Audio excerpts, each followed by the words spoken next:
Hey, so it happened again last night. I had one of the most productive days yesterday. I woke up in the morning, the first thing I did was grab my Bible, I began to read the Word. The prayer session was on fire, I could feel the presence of God. I even prayed in tongues, like everything was just going great. I got into deep work for my business, the business was going good, I was making money. I got a good gym session in the afternoon, like the whole day was productive. But this is how it always is for me. During the day, I'm fine. I'm not even thinking about lust, I'm not thinking about pornography. But it's last night.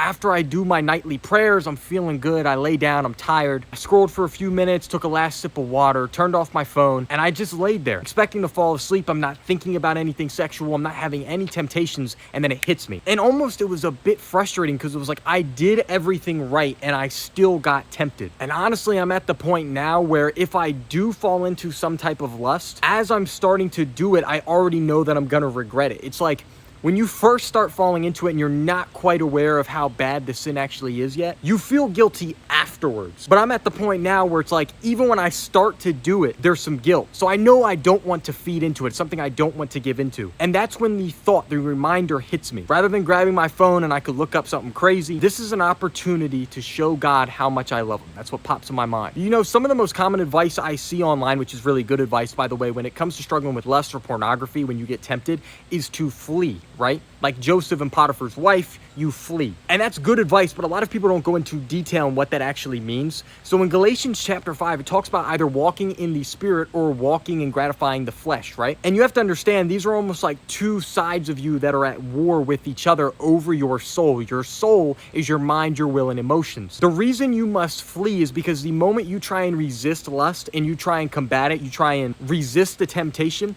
you are now trying to combat your flesh with your flesh. You start getting those thoughts of, oh, I know I probably shouldn't do this, and then you try and think about something else, and you get a temptation to just scroll, and oh yeah, I'm just gonna try and take my mind off of it, but in reality, you're really looking for like a picture. Thoughts begin to grow, and then before you know it, it's like an emotion into your body, and then before you know it, all it is every part of you just like every fiber of your being just wants to give into it, but it's your willpower just like trying to resist it, and then you give in. I believe part of the reason the Bible warns us about lust and tells us to actually flee from it is because in order to get in the presence of that temptation, in order to start to gratify the flesh, we had to walk away from God, even if it was unintentional. There was some piece of our soul that began to drift away from God. And so all I look to do when I really start to get tempted and I need to flee back to God is to step into the spirit in some way. And this is the simplest thing you can do. You ready? Ever since I actually started doing this, it's going to sound so overly simple. It's almost going to sound not true. But once I started doing this, I haven't watched pornography since.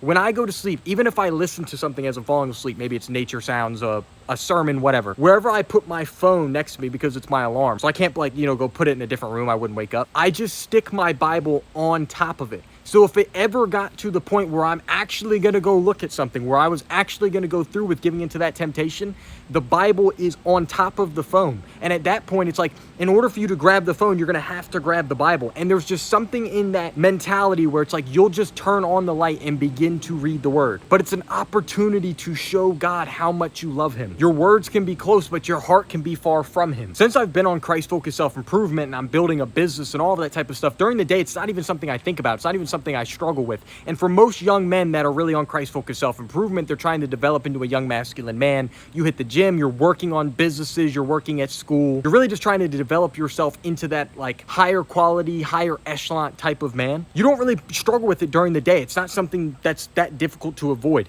It's that 10 to 15 to 20 minutes before you go to sleep. It's like when you slow down, then the lust catches up. And so the best thing that we can do is just to dive into the spirit. And that will allow God to just feed our spirit so that we don't continue to fall into the temptation. But honestly, I don't want to say be excited about the fact that you have an opportunity to show God how much you love him through resisting temptation. But the only reason you're getting tempted is because you're a threat to Satan. It's like if you're a threat to the enemy's kingdom, now he's got to try and come attack you. And I'm telling you, it's like something that I ingrained in my mind a couple months ago. Every time I read the word, every time I pray, every time I go to church, even when I don't feel like it, even when I want to sleep in, every time I go to a Bible study, every time I listen to that Christian podcast, every time I begin to pray in tongues, anything, that's me stepping on Satan's throat. That's me putting my foot on his neck and putting him in his place. Because Jesus Christ has redeemed us, it is now God, us, Satan. Satan has no dominion over us. And so next time you start to get tempted, be conscious of the fact that you need to run to God and run to gratify your spirit. And I hope this helps you. Christ-focused self-improvement is what I teach.